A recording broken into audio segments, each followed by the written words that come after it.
DKR 221 mbokk yi ñu ngi leen di nuyu di leen jaajëfal di rafetlu seen teewaay fii ci biir plateforme digitale bi di DKR 221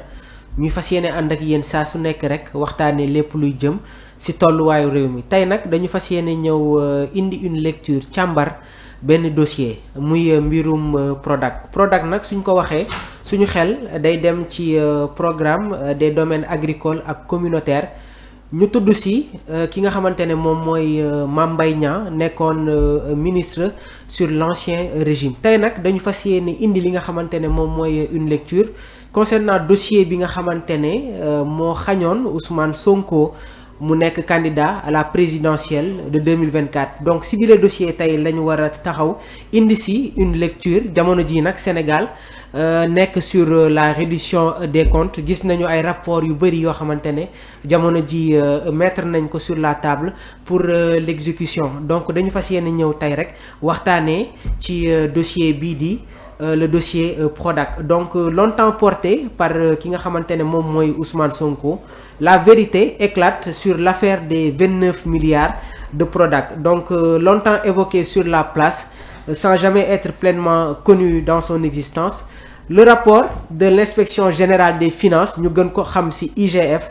ñoom jot nañu wax sur le programme des domaines agricoles communautaires Prodac ayant déjà conduit à l'incarcération de ki nga xamante ne moom mooy Mamina Daffé ak Ibrahima Cissé se révèle d'être une véritable mine d'informations compromettantes à l'encontre de l'ancien ministre Mame Mbaye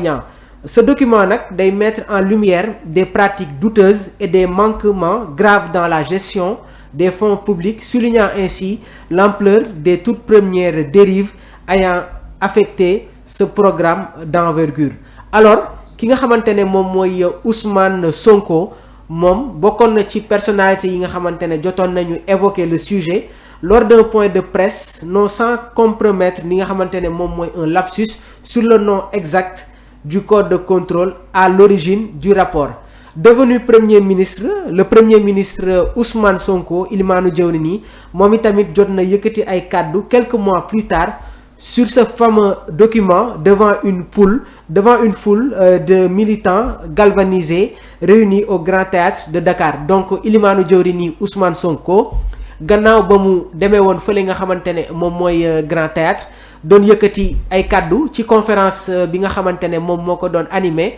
organisé par la jeunesse patriotique moom jotoon na yëkkati ay kàddu di xamal ne que rapport bi nga xamante ne moom la ñu jëloon dossier bi nga xamante ne moom la ñu jëloon teg ko ci kawam mu nekkoon dossier Prodac bi jamono ji nag mi ngi ci kaw tablam avec une assurance manifeste il a déclaré que le rapport ayant provoqué tant de controverses et dont les répercussions judiciaires avaient contribué à sa mise à l'écart de la course présidentielle de 2024 était désormais sur son bureau à la primature le premier ministre Ousmane Sonko yëgal askan wi que rapport Prodac boobu noonu jamono ji mi ngi ci kaw tablam mu nekk tamit annonce boo xamante ne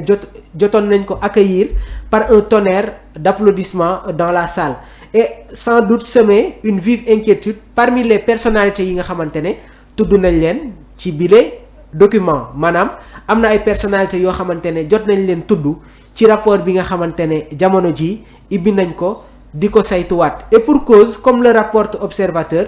installation bi di pôle judiciaire financier jot na marqué un tournant décisif dans cette histoire bi nga xamante ne jot na diviser le pays ay manifestations amoon ci biir réew mi xale yi mënatuñu woon dem jàngi Dakar nekk sous état de siège foo génn nga gis ay takk der ñi nga xamante ne ñi ngi pointé dans les grands artères le rapport un document de plus de 100 pages produit par l'inspection générale des finances détaillé na li nga xamante ne moom mooy ay irrégularités dans la gestion du programme des domaines agricoles communautaires ñu gën ko xam ci Prodac ce dossier a conduit à l'arrestation de l'ancien coordonnateur ki nga xamante ne moom mooy Mamina Daffé ak Ibrahima Cissé dirigeant de la société TIDA ces deux hommes aujourd'hui derrière les barreaux ñoom jot nañu représenter les premières têtes tombées dans cette affaire mais probablement pas les derniers les révélations sur Mame Mbaye Niang beaucoup de Sénégalais yi nag ñoom ñi ngi yaakaar xam le contenu du rapport en raison des extraits volontairement divulgués à l'époque nombreux sont encore les détails méconnus, notamment les aspects les plus explosifs. Toujours selon Observateur, lors de mission bi nga xamante ne jotoon nañ ko confier aux inspecteurs, bien que limité, était clair à procéder à une vérification administrative et foncière du Prodac sous la supervision de l'inspecteur général des finances ki nga xamante ne moom mooy Samba Laobé Dieng. L'objectif principal nag était d'examiner le contrat liant le Prodac à la société Green 2000.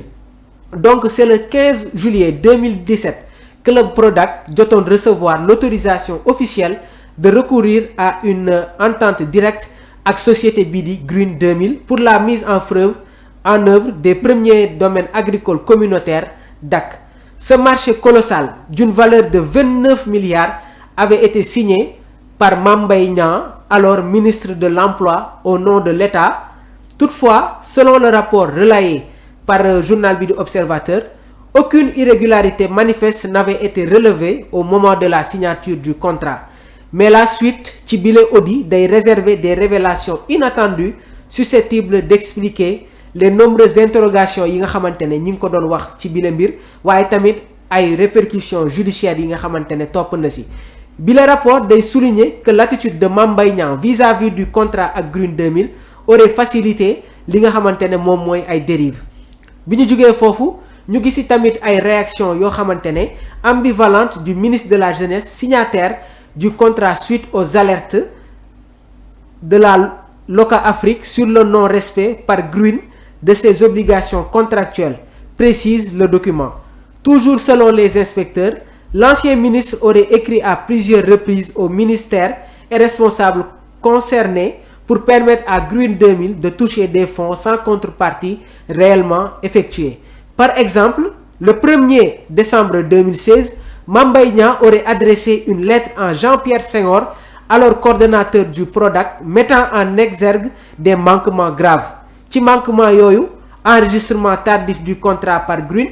absence de mobilisation de la caution d'avance de démarrage et violation des articles contractuels. Cependant, malgré yenn irrégularités yi, aucune action concrète n'a été prise pour corriger li nga xamante ne moom mooy bile situation. Comme le rappelle Observateur, la permissivité du dispositif de contrôle du Prodac dafa amoon ay répercussions négatives sur l'exécution du projet. Une mission de terrain menée par Loca-Afrique, ñoom jot nañu confirmer que le niveau des investissements réalisés ne correspondait pas au décaissement déjà effectué. Actuellement, ki nga xamante ne moom mooy Khadim Ba, également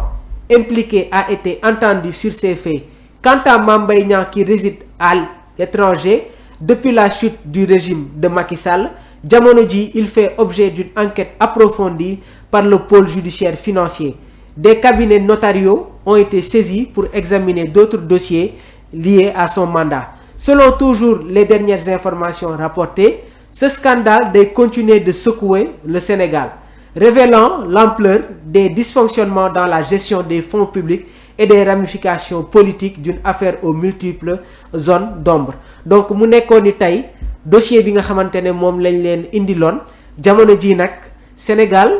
am njiit bu bees muy le président Bassirou Diomaye Diakhar Faye. Jamono ji ñuy teewee li nga xamante ne moom mooy la reddition des comptes. Les organes qui déterminent la bonne gouvernance sur le plan financier, ñenn ñi ngi génne seen ay rapport, waaye tamit le pôle judiciaire financier jamono ji ñi ngi commencé di càmbar di saytu dossiers yi nga xamante ne ñi ngi koy teg seen kaw table. Lii lañ leen indiloon tey, ñi ngi leen di jaajëfal di leen wax ngeen woy di ñu topp suñu plateforme digitale. Jërë ngeen jëf.